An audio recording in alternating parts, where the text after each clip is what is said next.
আসসালামু আলাইকুম। আজ আমরা জানব সালাতুল তাসবিহ নামাজ কিভাবে পড়বেন। কোরআন ও সুন্নাহর আলোকে বিস্তারিত। সালাতুল তাসবিহ কি?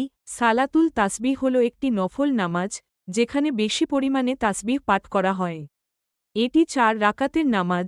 এই নামাজ সম্পর্কে হাদিস বর্ণিত হয়েছে। হাদিসটি বর্ণনা করেছেন ইবনে আব্বাস রাদিয়াল্লাহু তাআলা আনহু। রাসূলুল্লাহ তার চাচা আব্বাস ইবনে আব্দুল মুত্তালিব কে বলেন, হে চাচা, আমি কি আপনাকে এমন একটি দান ও উপহার দেব না, যার দ্বারা আল্লাহ আপনার গুনাহ মাফ করবেন? আপনি 4 রাকাত নামাজ পড়বেন। সুনান আবু দাউদ, হাদিস 1297, তিরমিজি, হাদিস 181।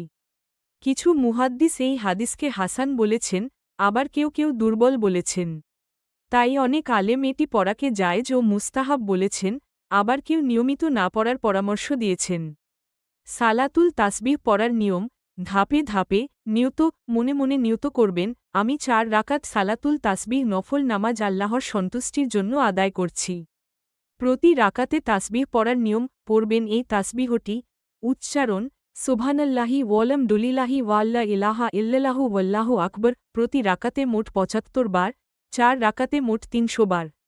এক রাকাতে যেভাবে 75 বার হবে, সানা পড়ার পর 15 বার, সূরা ফাতিহা ও অন্য সূরার শেষে 10 বার, রুকুতে 10 বার, রুকু থেকে উঠে 10 বার, প্রথম সিজদায় 10 বার, 2 সিজদার মাঝে 10 বার, দ্বিতীয় সিজদায় 10 বার, মোট সমান 75 বার।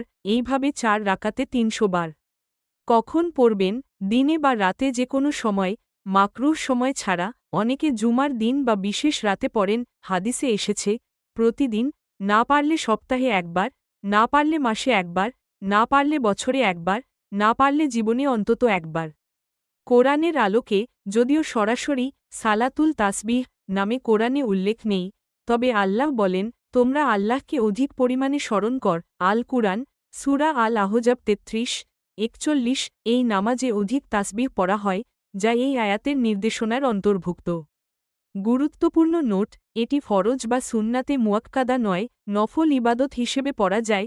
না পড়লে কোনো গুনাহ নেই, পড়লে সওয়াবের আশা করা যায়।